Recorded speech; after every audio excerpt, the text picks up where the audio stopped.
Cleveland Cavaliers stormed out to a 115-84 win over the Toronto Raptors in the East Finals Game 1, and many of the announcers, many of the collective Twitter republic and those in Canada are taking the Western Conference semifinals as an example, saying, don't lose faith, Canada. You know, the Spurs blew out the Thunder in Game 1 of the West Conference semis, right? And then the Thunder came back. But we buried the Thunder after Game 1, Francis. Mm-hmm. They couldn't come back, not from that perfect execution Spurs team. The big difference here, though, is, the Raptors don't possess 2 of the top 5 players in the league. They don't possess 2 of the top 15 players in the league. And Cleveland is on a goddamn warpath.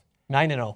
9-0. The record's 11. The Lakers did it twice, 89 and 2001. 2001 was more famous, because I remember it. I still think this goes 5 games, okay, right, before we get into the game, because I do think the Raptors will get a lot of motivation from their crowd. I think the fans still deserve a big win on their home court. Jurassic Park, alive. But in this game, DeRozan shot pretty efficiently. Kyle Lowry will show up in Game 3. That's my new thing on Kyle Lowry, by the way. Yeah. Can't play in the first couple games of the series, but then he gets his act together.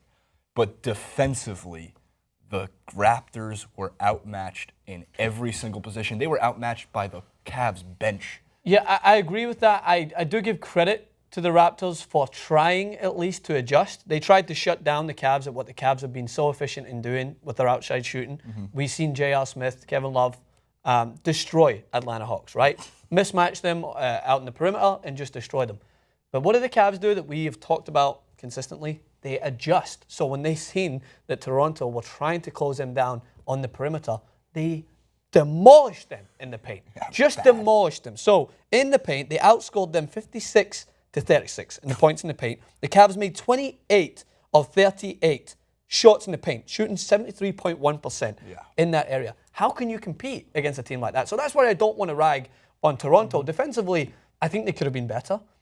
But again, it's not so much that we need to focus on what Toronto could have been doing differently. It's just that the Cavs have got this admirable ability to adjust per their opponent mid-game, adjust in the final quarter, adjust at the start. And that's something that I've always highlighted from the Cavs. And we see in comparison to the Western Conference, we have Golden State struggling to adjust when OKC were closing them down a little bit more. They stuck to the original game plan of shooting from outside areas, and it didn't work as well. OKC were able to adjust, and I think adjustments are what's going to win this tournament. Coaching is what's going to win this tournament, and I think that Cleveland at the moment, they are just adjusting small things, but they're doing them so well. I like that you call it a tournament. I seem so American when I'm talking about the sports, so I got to just throw in at least some British terms. That's a totally appropriate way to call it. Tournament. The NBA tournament. Championship. Tournament. Assistant head coach Tyronn Lue deserves a lot of credit because Cleveland Cavaliers head coach LeBron James was really making moves in the huddles there. But, you know, it's always funny, too, because I look at Kyrie Irving, who, when healthy, one of the shiftiest guys to ever play in the league. Some of the best ball handles, and he was putting guys in the spin cycle throughout that whole game. And again, the same thing we've been saying over and over again during this playoff series. Kyrie as a scorer, as not the run the offense through guard, is becoming terrifying for any team about to face the Cavs. Now, again, the Hawks, the Raptors, the Pistons, I'm not just going to put the nail in the coffin immediately. It's the playoffs. Anything could happen. Any one injury to the Cavs away, and there's a series, yada, yada, yada. And even Stephen A. Smith on the post-game show yesterday, my apologies to Canada, but this is over. Canadians, that's right. It gives a nation of Canadians hope. You want to sit out there, we want to sit up there and give the Canadian folks some hope that the Toronto Raptors somehow are going to be relevant in this series. And Dwayne Casey, being the outstanding coach that he is, if anybody can come up with something, he can. Here's the problem. It won't work. Right. It just won't work. He doesn't have the personnel. I don't want to be hopeless. I don't want to sing gloom and doom. But my Lord, it's just too obvious to ignore. These guys are overmatched. Plain and simple. We're on the verge of an international. It's because they want him to make those comments, right? And the thing is that it's fully welcomed because we can only take it game by game. There's so many games in such a short spell that you can't come on every single clip and be like, we've got to wait for game 2. All right, then game 2. We've got to wait for game 3. Oh, we got to wait for game 4 and then whatever. Because The you series got is over. Yeah, the series is over. You got to actually make some bold statements. And I completely stand by anyone who's willing to go out there. I said that OKC were going to lose to the Spurs. What do? They adjust and they prove me wrong. It's all part of being an analyst. It's all part of watching the sport and understanding adjustments. We didn't say that OKC are now going to go on and destroy Golden State. It would be absurd to think that. But you can make basic good enough assumptions based on the research to say that OKC have a very good chance of beating Golden State if they continue to play the way they did and Golden State don't adjust. Same way in this situation. If Cleveland Cavaliers play similar to what they did, and I'm not talking about by game plan, I'm talking about efficiency and execution, Yes. they will win that series. But it all comes down to how the Raptors respond. It comes down to whether or not Lowry and DeMar DeRozan go on a ridiculous scoring spree, which they have the ability to do. But then it all comes down to, you could just try and keep up with Cleveland Cavs at scoring, but you have to do something to frustrate that offense. I don't see the Raptors winning without any of these games without Valanciunas in the lineup. Yeah. And he could be coming back as of May 19th. Today is the 17th. Today is the 18th. So he could be back Tomorrow. for game 2. Technically, I wouldn't be surprised, though, if they wait until game 3 to get him healthy. And the reason for that is he's their big man presence. He was a huge scoring option for them in the first 2 rounds of the series. And before he got injured, was like when Lowry and DeRozan weren't able to get the ball in the bucket, Jonas Valanciunas was there to rebound and put it back pretty quickly. But rebounding, they got outboarded by more than 20. They were unable to get any kind of offensive rebounding. And Tristan Thompson, who's like a master of the offensive board, I mean, it's 7 rebounds, which isn't that many for Tristan Thompson, but 5 of which came on the offensive end. And he just finds ways to extend plays for the Cavs. They only, I tweeted out, it was like halfway through the third quarter, towards the end of the third quarter, they only made 5 threes. Yeah. If the Cavs get hot from 3, then you can then the series is over. But what the Raptors really, really need to do is they have to step it up on that defensive end. They have to shut down the Cavs in transition, get back faster. They signed DeMar Carroll for this reason. He's a great transition defender. He can guard the perimeter, and he's not a bad three-point shooter when you need him to hit threes.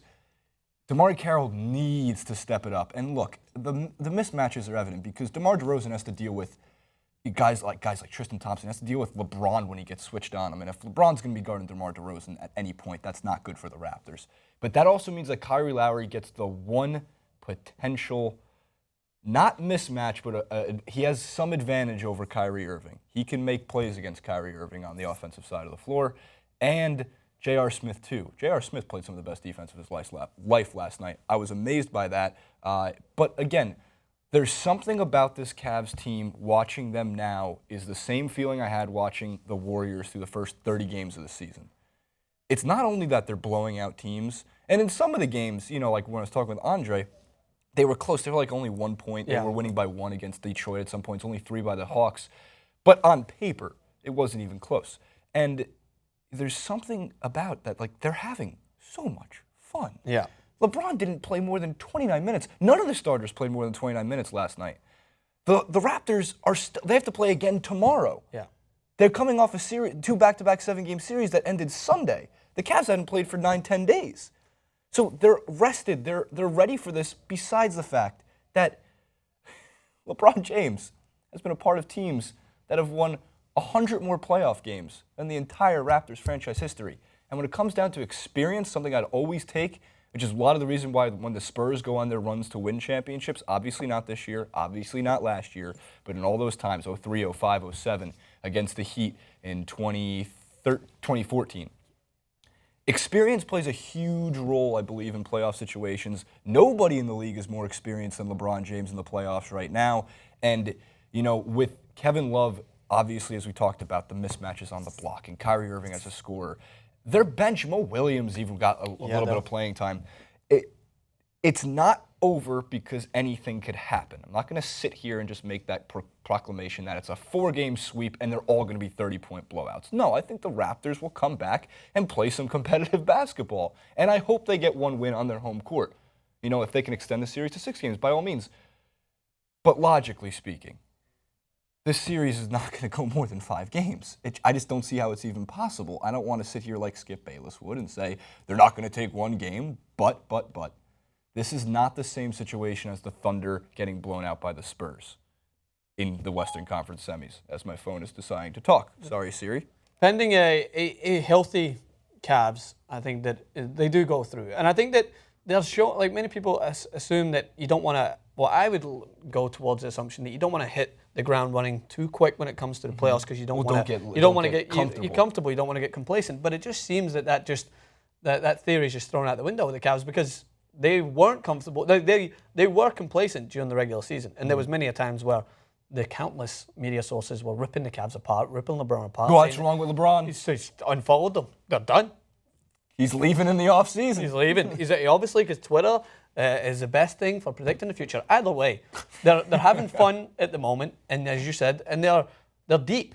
They're very deep, and they're able to bring in a second string that can compete with Toronto starters. It happened several times last night. It's why you're seeing LeBron James able to rest. And all those games that they're winning without having to go any extra games is allowing them to be rested. Oh, yeah. Therefore, so they're getting more days when they're sitting back when Toronto are having to go to 6-7 game series against the Heat. It's going to catch up. It's actually similar to what we always talked about in the past 4 years when teams faced the Grizzlies. Yeah. The Grizzlies are this gritty.